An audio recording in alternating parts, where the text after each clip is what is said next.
قرآن کی ہدایت بھول گئے، سنت کی فضیلت بھول گئے، قرآن کی ہدایت۔ بسم اللہ الرحمن الرحیم، الحمد للہ رب العالمین، والصلاة والسلام على اشرف الانبیاء والمرسلین، محمد وآلہ وصحبہ الغر المیامین، ومن دعا بدعوتهم واستنى بسنتهم واهتدى بهديهم إلى يوم الدين. أما بعد، وعن أنس رضي الله عنه قال: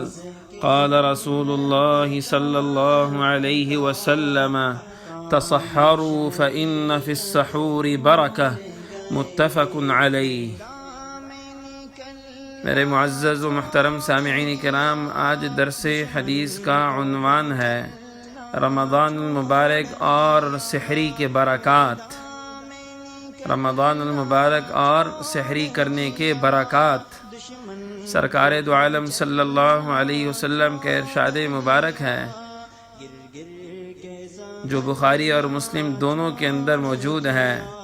فرمایا اب علیہ الصلاۃ والسلام نے: تصحروا، سحری کا اہتمام کر لیا کرو، فإن فی السحور برکہ، کہ اللہ جل شانہ نے سحری کرنے کے اندر برکت رکھی ہے۔ محدثین کرام فرماتے ہیں کہ دراصل رسول اکرم صلی اللہ علیہ وسلم کا یہ ارشاد مبارک کہ سحری کا اہتمام کر لیا کرو، اہل کتاب کی مخالفت کی وجہ سے تھا کہ اہل کتاب یعنی یہود و نصارہ کے ہاں سحری کا اہتمام نہیں ہوتا تھا۔ دوسری روایت مسلم شریف ہی کی دوسری روایت ہے جس کے اندر سرکار دو عالم صلی اللہ علیہ وسلم کے ارشاد مبارک ہے: فصل ما بین صیامنا و صیام اہل الکتاب اکلۃ السحر، کہ ہمارے اور اہل کتاب کے روزوں کے بیچ اگر کوئی فرق ہے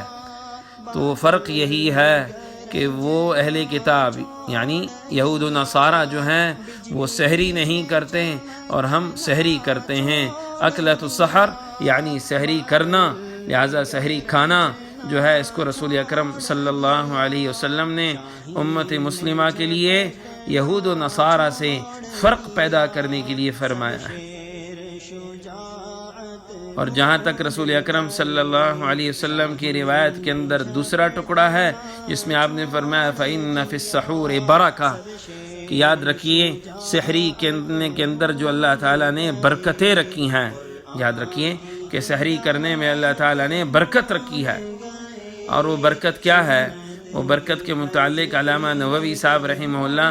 شرح مسلم میں فرماتے ہیں کہ اس کے دو مطلب ہیں۔ ایک مطلب تو برکت کا وہی ہے جو ظاہر ہے، اور وہ ظاہر یہی ہے کہ انسان جب رات کے اخیر حصے میں کچھ کھاتا پیتا ہے جس کی وجہ سے روزے کے اندر نشاط رہتا ہے، چستی رہتی ہے، وہ نڈھال نہیں ہوتا، اور دوسری وجہ روزے کے اندر اس کی رغبت بڑھتی ہے۔ اور ساتھ ہی میں اس معنی کے علاوہ ایک دوسرا معنی بھی بیان کیا ہے، اور وہ معنی ہے کہ یہ وقت جو ہے یعنی رات کا اخیر کا حصہ، فجر سے پہلے کا جو وقت ہے سحری کا، یہ اس لیے بھی مبارک ہے کہ یہ ذکر کا وقت ہے، یہ دعا کا وقت ہے، یہ توبہ استغفار کا وقت ہے۔ حضرات صحابہ کرام رضی اللہ اجمعین کا معمول مبارک سب کے سب صحابہ کرام کا محدثین نقل کرتے ہیں کہ صبح سے تھوڑی دیر پہلے یعنی طلوع فجر سے تھوڑی دیر پہلے سحری کرنا اور افطار کے اندر جلدی کرنا، اس لیے کہ سرکار دو عالم صلی اللہ علیہ وسلم کی دوسری روایت میں آتا ہے، آپ نے فرمایا لا يزال الناس بخیر ما عجل الفطر وفی روایہ واخر السحور، کہ لوگ اس وقت تک خیر پہ رہیں گے، لوگ اس وقت تک میری سنت پر رہیں گے کہ جب تک وہ افطار میں جلدی سے کام لیں اور سحری میں تاخیر سے کام لیں۔ بعضی محدثین نے لکھا ہے کہ افطار کے اندر بھی جلدی کرنے کی وجہ جو ہے آپ علیہ الصلاۃ والسلام نے اس لیے فرمائی کہ بعض اہل کتاب میں، بعض یہود و نصارہ کے اندر افطاری کے اندر تاخیر کا معمول تھا، اور وہ جب افطار کیا کرتے تھے کہ جب آسمانوں میں یعنی اندھیرا چھا جاتا، یعنی مراد اس سے یہ تھا کہ ستارے آ جاتے، ستاروں کے طلوع ہو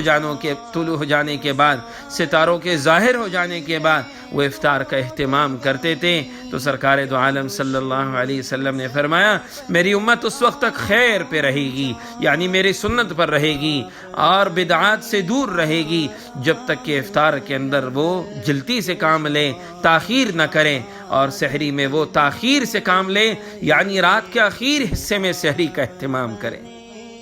اس لیے کہ آخر حصے میں سحری کے اہتمام کرنے کی وجہ سے وہ تہجد کا بھی اہتمام کر لیتا ہے، وہ ذکر و دعا کا بھی اہتمام کر لیتا ہے، وہ جماعت کے نماز میں بھی شریک ہو جایا کرتا ہے۔ یہ سارے کے سارے خیور کو جمع کرنے والا ہے۔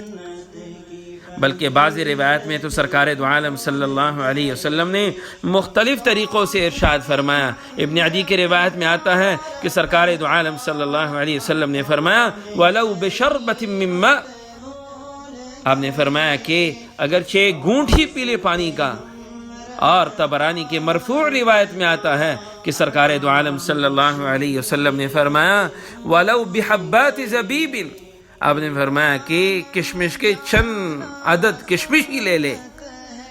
چند کشمش ہی کھا لے۔ اور بعض روایات میں آتا ہے وَلَوْ بِتَمْرَةٍ، کہ چاہے ایک کھجور ہی لے لے، لیکن سحری کے برکات سے اپنے آپ کو محروم نہ کرے۔ لہٰذا دعا ہے کہ اللہ جل شانہ ہمیں سحری کے اوقات کے برکات اور اس میں ذکر اور تہجد اور قرآن کریم کے تلاوتوں کے برکات ہم سب کو نصیب فرمائے۔ وما علینا الا البلاغ المبین۔